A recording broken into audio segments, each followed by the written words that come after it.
Hey, good morning, everybody. Today we're going to be talking about charter banks and what that has to do with Bitcoin. And Mark, lead us in. Hey, good morning, everybody. I'm Mark. That's Brenda. We're here at Bitcoin. Bitcoin say what? Bitcoin say what? Awesome. Boom. We got boom. We are. You forgot the boom. What? Let's do it again. Nope. Bitcoin say what? Boom. The gun. Mark's little finger gun. I'm a gun guy. If you watch us long enough, you'll know that Mark does the finger gun for everything. That's my point. I'm trying to make a point. We don't have to register that in Illinois. Nope. Little snub nose. Look at those stubby little fingers. Hey, all right. No comment. No We comment. are. Whoa. You know what they say about a man's hands? No, what do they say, Brenda? Just saying. Anywho. All right. Hey, we are. It's Friday morning. You see how he's just going over that one? He's like, let's not talk about my stubby fingers. Whatever. Okay, so we are going to lead right in. Mark and I are giddy today, like giddy. And I don't know if we're aging ourselves by using the word giddy. You used the word giddy. I did not. Giddy is It's a woman's choice of words. Yes, I'm jacked up. Okay, all right. Woo! I actually think when you came home from work yesterday, you said, I'm giddy. I actually thought I heard you say that. Did I really? I think so. I am old. Yes. Okay. Anywho, so let's get right down. Fingers. Listen. Okay. So any of you that are watching, stay with us if you heard this news yesterday, because we're just using that in case someone didn't hear it, and we're going to parlay into something more exciting. So just don't be like, oh, this is old news, duh. I'm here at the Federal Reserve of Chicago this morning. Okay, hang on a second. Okay, so we all heard this news yesterday, and if you haven't, I'm going to read it real quick, but please stay with me because this is really going to parlay into something else. Bitcoin is coming to hundreds of U.S. banks this year. Banks are asking for Bitcoin because they can see their customers sending dollars to Coinbase and other crypto exchanges. After rolling out the initial Bitcoin product, NYDIG plans on other services, including debit card rewards paid in Bitcoin. That's going to be cool. And new types of bank accounts that is FDC insured. For the first time, hang on a second. For the first time, customers of some U.S. banks will soon be able to buy, hold, and sell their Bitcoin through their existing accounts, according to crypto custody firm NYDIG. What we're doing is making it simple for everyday Americans and corporations to be able to buy Bitcoin through their existing bank. Not that they can't do it now, but okay. If people need to go to their banks, they can. As hundreds of smaller banks sign on to this, JP Morgan, Chase, and Bank of America could face pressure to offer cryptos to their retail banking customers. All right. So it said peer pressure. Isn't peer pressure a great pressure? Yes. Now listen, it says here, now they also offered saying that they could offer Bitcoin funds to their wealthier clients. But in those cases, banks have relegated Bitcoin to ultra high net worth individuals. But most people can invest in things that institutional investors can get into. With Bitcoin available through your bank to be purchased as little as $1, now you have an attractive asset that's available to be owned by anyone. Right. Hey, Brenda, look, do you remember? I don't know. Do you remember like the savings and loans when we were growing up? They gave you a toaster, a shiny toaster, or do you remember that? When you went in and you opened the savings account? No. Oh, yeah. Look it up. I'm telling you, if you go back. You did when you were little? Toaster or a mix master or a TV. Yeah. Oh my gosh. That's so funny because it just popped in my head like, oh, we're going to let you invest $1. A shiny. No, but the point is with this is that they're saying like right now you don't even have an opportunity to buy Bitcoin. Oh no, there's no other way to go and buy. And that's why we're here giving our show, is to let you know that the average Jane and Joe, you totally can do that right now on your own. Now you might not feel comfortable. You might want to wait till your banks do this this summer and this fall. Totally get it. If you're not ready to set up an account, Coinbase, Binance, or something else, totally get it if you don't want to do that. But we're telling you can do that now, and you don't need your bank. You can trip and get Bitcoin. Yes, and we can help you if you need help with that. But this is the thing we wanted to parlay into. All right, okay, so is this the article about? Well, you'll see in a minute. So no, you're just going to have to wait. Well, there might be. I might want to lead into this a little bit, so I don't know. We're not going through your podcast yet. All right. Okay. That's all I wanted to know. Thank So you. we're from the great state of Illinois. Woo! Great Yeah. Okay, it's so beautiful. Okay, Chicago is actually very beautiful. Illinois, this just came out a week ago. Illinois may become the second state allowing financial services to run on crypto.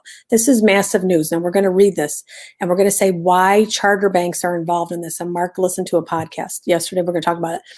The Illinois House unanimously passed a bill intended to help make Chicago and Illinois a hub for financial technology companies. Pause The right there, Brenda. Pause right there. And I Okay. want to interject here.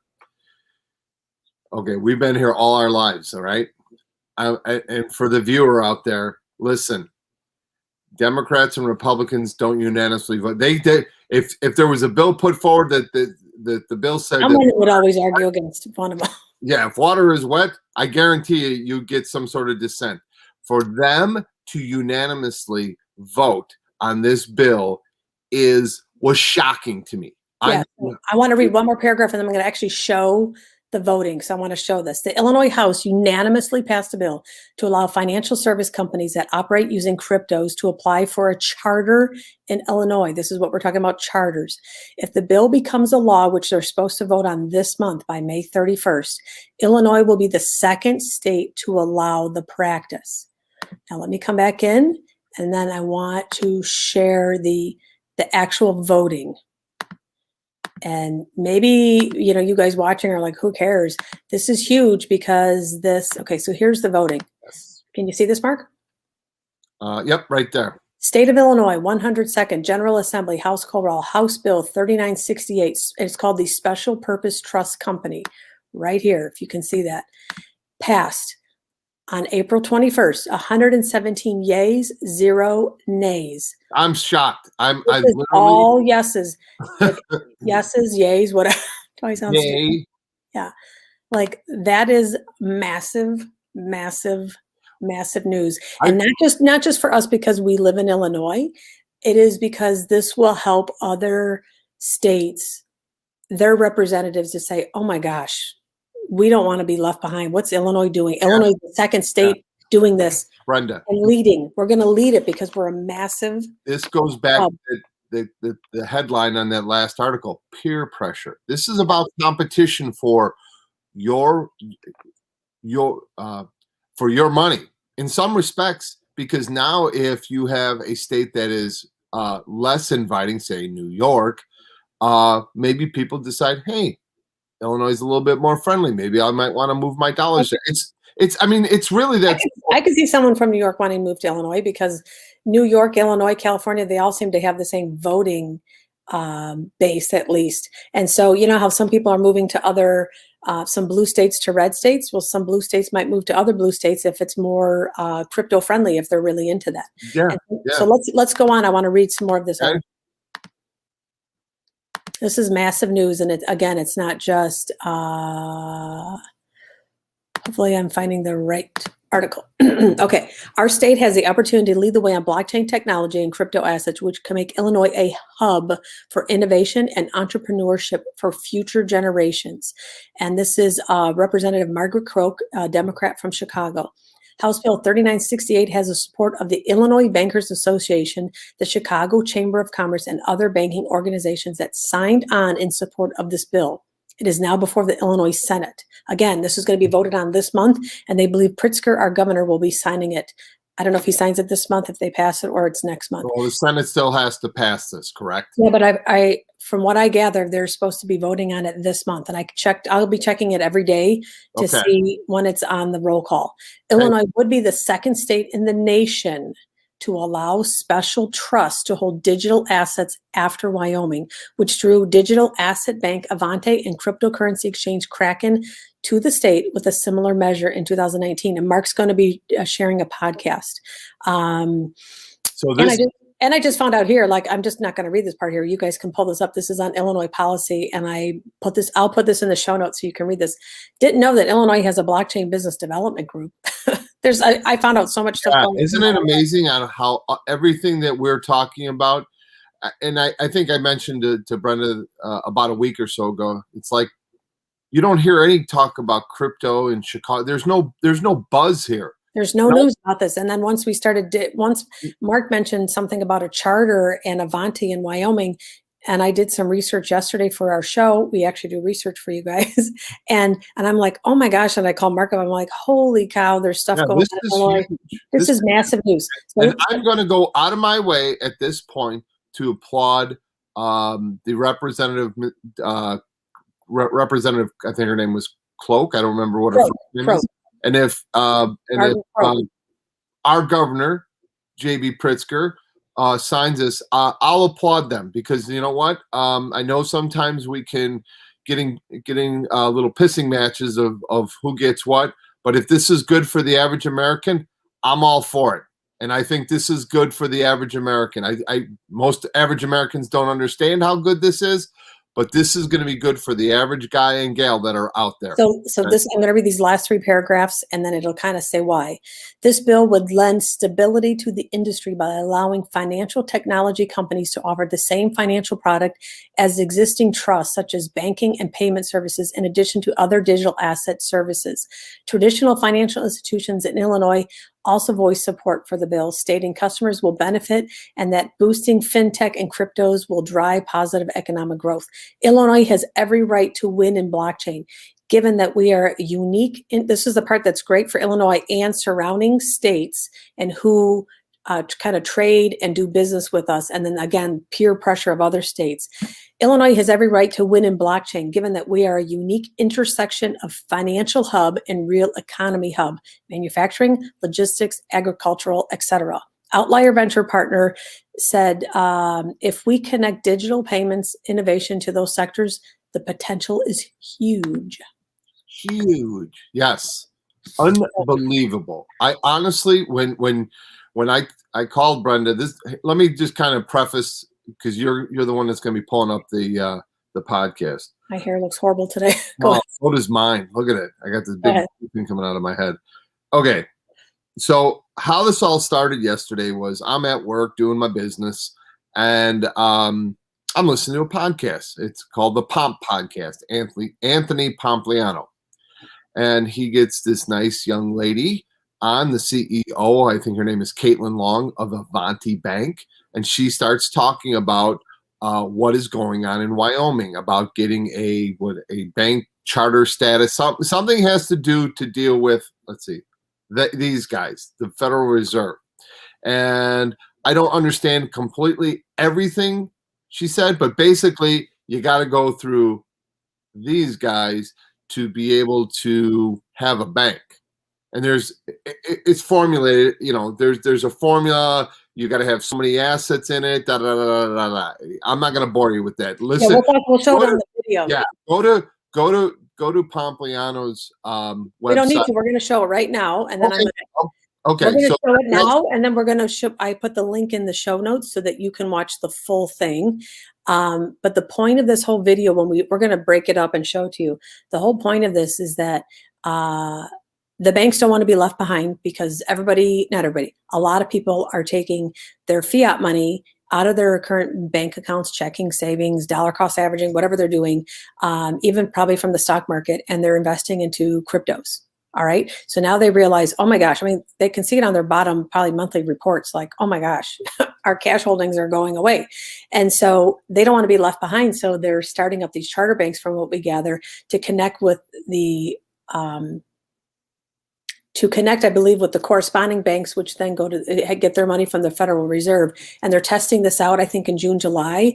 And then once they work out the kinks, then I think the big boys like JP Morgan Chase and all of them are going to then offer it to the customers, so that the average guy can go into the bank and say, I want to buy Bitcoin. You can do that now. You don't need to go to the bank, but From what we listened to, and we're not going to play the whole thing, this is going to take a little bit of time, because there's what they call like a 60-day listening period the Federal Reserve does. And I think it's a matter of getting in all these pro and con voices about what this is good and bad for. And this will kind of sort itself out. So this is not happening tomorrow. This is a slow process, but this is the kind of stuff that is being done behind the scenes to, let's just say, is going to lay the financial interstate. This is the new financial digital interstate. This is what this is about. Okay. All right, here we go. Do do do. Do do do do do. Do do do do Are you do. ready? Do do do do do. Okay. All right. Is that on there? It's all. Yep. I see.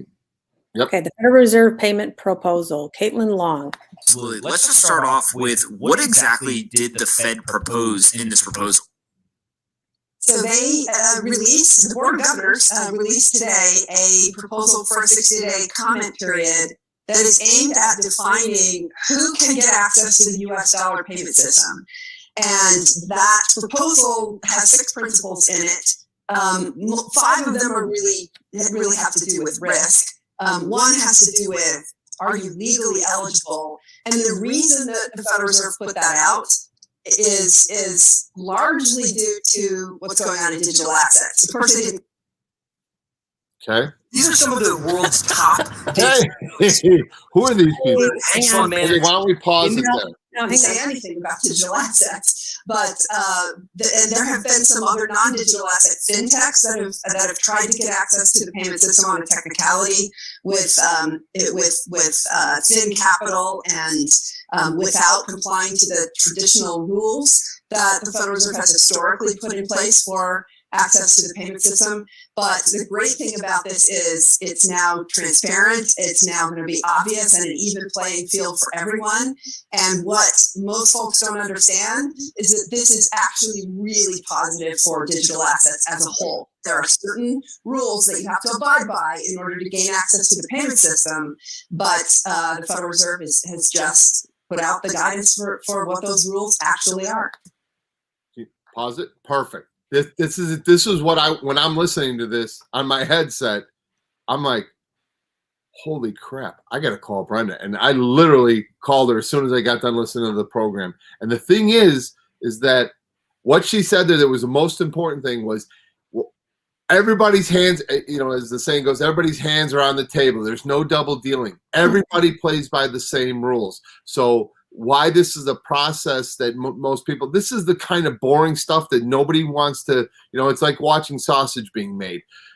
This has got to get done before we go to that next level. And this is the way I looked at this was, this is saying to the world, this is happening and this is the way this has got to go. And I'm absolutely jacked about this. Okay. I'm jacked. I'm telling you, this is huge. I'm going. We're going to share more of this. Let's see. We can't show the whole thing at one time, but let's. But that gives you a good start. I mean, they can go find the podcast. It's everywhere. Okay, so let's just bump over to here. We'll start here. Okay. Under the relevant law, as a depository institution, you have to be granted by statute the right to take US dollar deposits. And so trust companies, so a lot of folks in the crypto world deal with firms that are licensed as money transmitters or trust companies. There are no banks in the crypto world that can handle crypto right now. And so the money transmitters and trust companies are not depository institutions. They're not banks under that definition because they're not authorized to take US dollar deposits. Now, if you take US dollar deposits, you have to be able to clear those US dollars somehow through the Federal Reserve. And there are really 2 ways to do that. One is you go directly to the Federal Reserve, which is Nirvana. And the other is you go through a third-party bank called a correspondent bank. Oh. And there are lots of banks that do both in the traditional banking world. In the digital asset world, there's been an elephant in the room, which is not the Federal Reserve. It's actually been the FDIC. The FDIC has discouraged banks through their policy implementation. Nothing they've said publicly, but it's now on the record. There are actually folks talking about the FDIC has been the agency that has been the most reticent to have digital assets exposure within the banking system. It's worth saying the FDIC would never insure digital assets, just like they never insure securities. They only insure US dollar deposits, but they haven't even though they wouldn't insure digital assets, they haven't even wanted insured banks historically to touch digital assets. So those that do, and I've said this many times before, like Silvergate, like Signature, those banks have taken on a lot more regulatory burden because they've got a regulator who doesn't really. Okay. That was big. Yeah.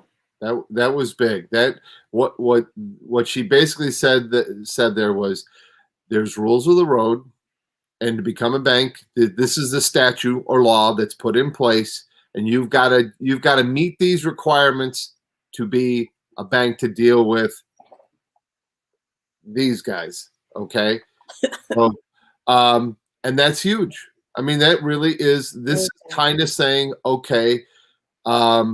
Somewhere along the line in this podcast, she states that this is the first change in 40 years in the charter, getting a charter. I forgot what she exactly said. It's way later in the podcast, but this is giving teeth to smaller, maybe unfunded organizations, starting to say, okay, now I have to provide more funding because now I have to meet criteria X, Y, and Z. So I believe this is the stuff that they were talking about in that first article I talked about, where hundreds of banks are starting this off in June, July. And I believe this is part of this. This is this charter stuff that deals with the corresponding banks, that deals with the Federal Reserve. And then I believe once they work out the kinks and everything like that, then the big guys will follow suit. So they probably want the little guys to kind of run through the muck of it. There's less clients involved, less, whatever. So let's watch a little bit more. Oops. Plus, it keeps people that are not serious about coming into the space. Okay, so let's just bump down here. Right, and not meeting some of the capital requirements. Talk a little bit about what the requirements are and why some of the organizations that are essentially acting as banks, right? But why do they not meet those capital requirements?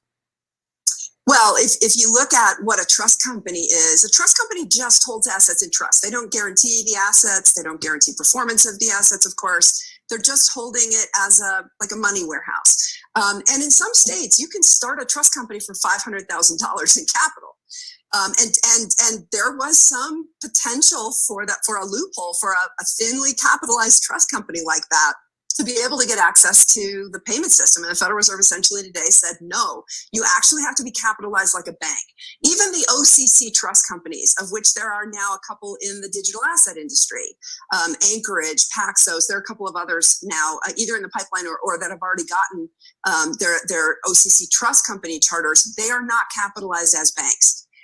They are typically capitalized at about a quarter to a third what the bank capital requirement is, to give you some sense for the magnitude of the difference.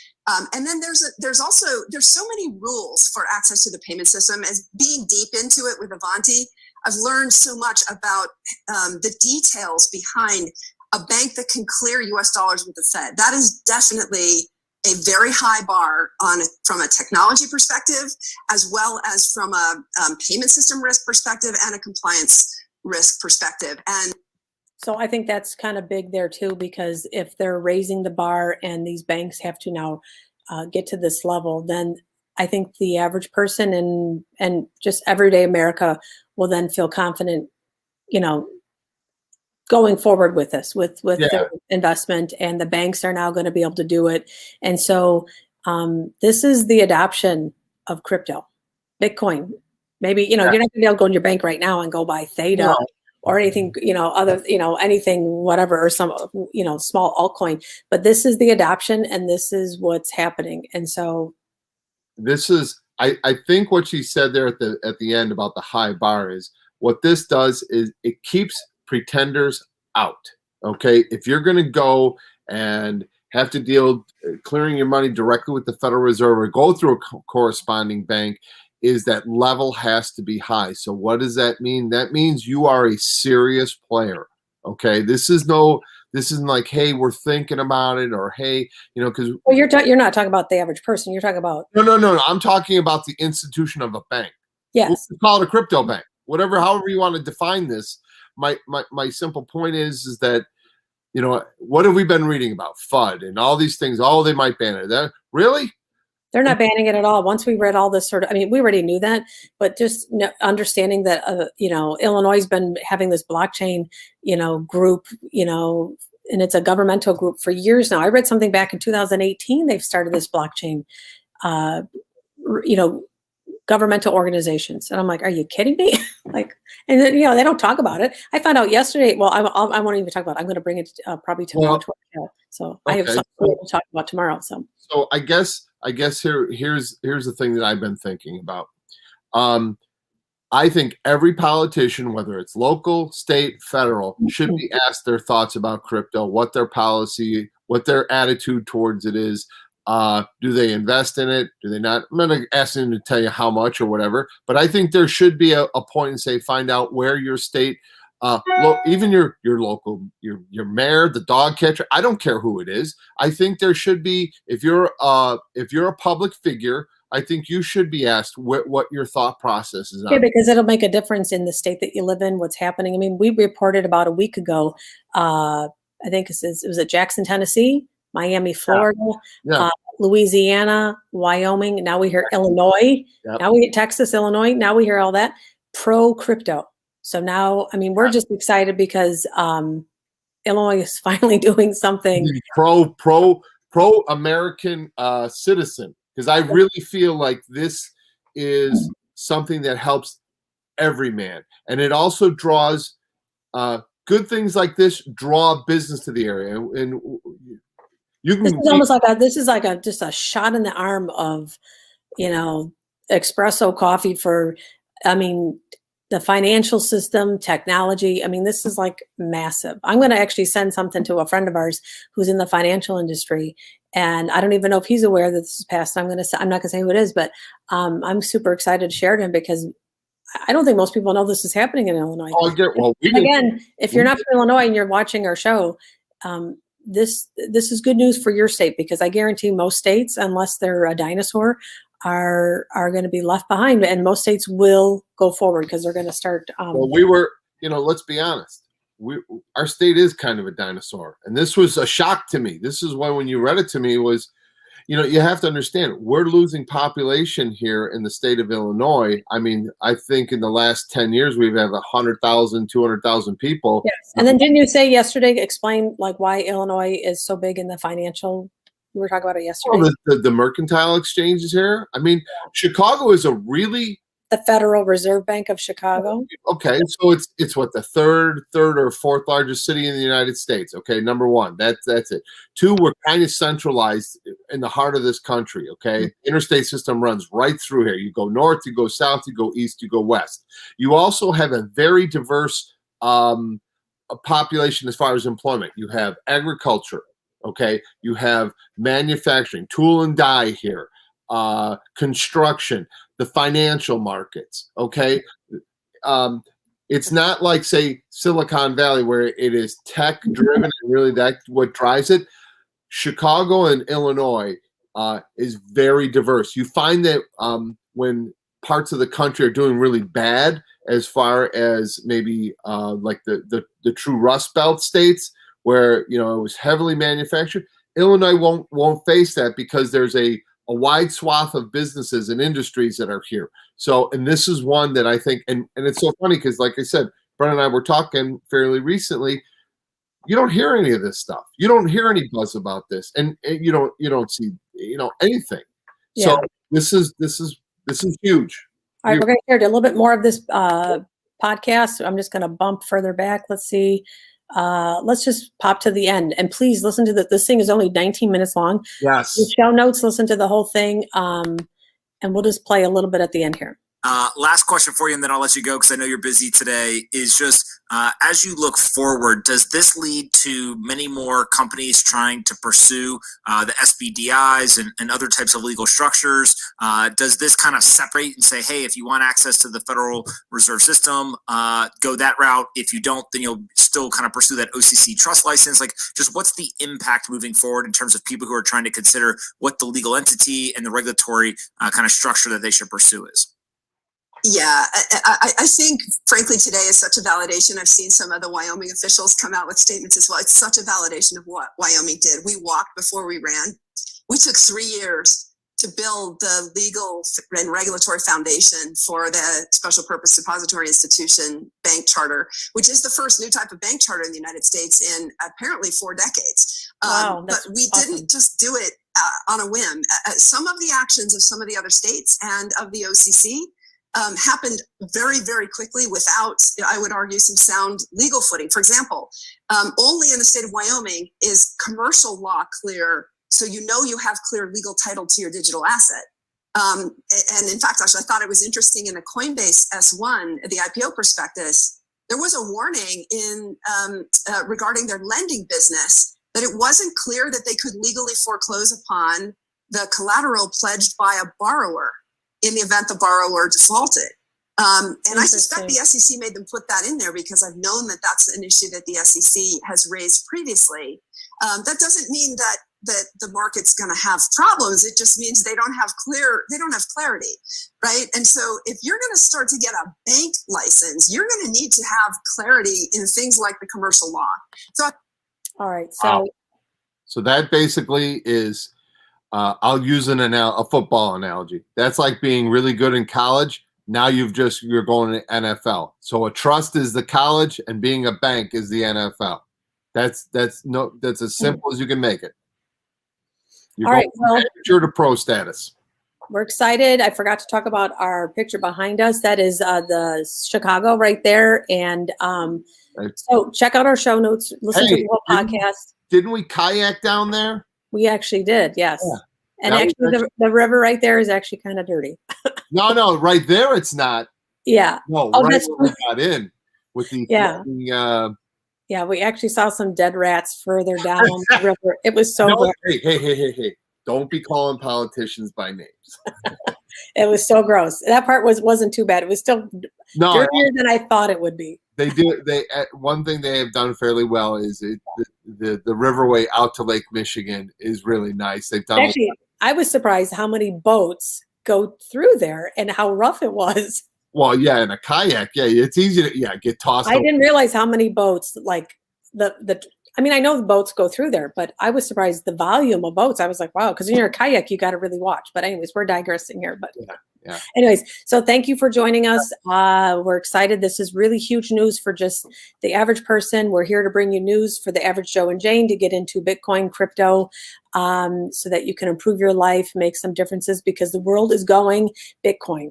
The world is going blockchain. Absolutely. And it's coming and you can't stop it. And so keep watching us. We want to bring you news about adoption. And Mark, send us off. Share, like, or subscribe. Yes. And who are they watching today? Pardon me? Who are they watching today so I can send us off? Who Bitcoin say? Bitcoin say what? Boom. All right. Bye, guys. Thank you. Thanks for joining us this morning. Have a great day. Have a great weekend.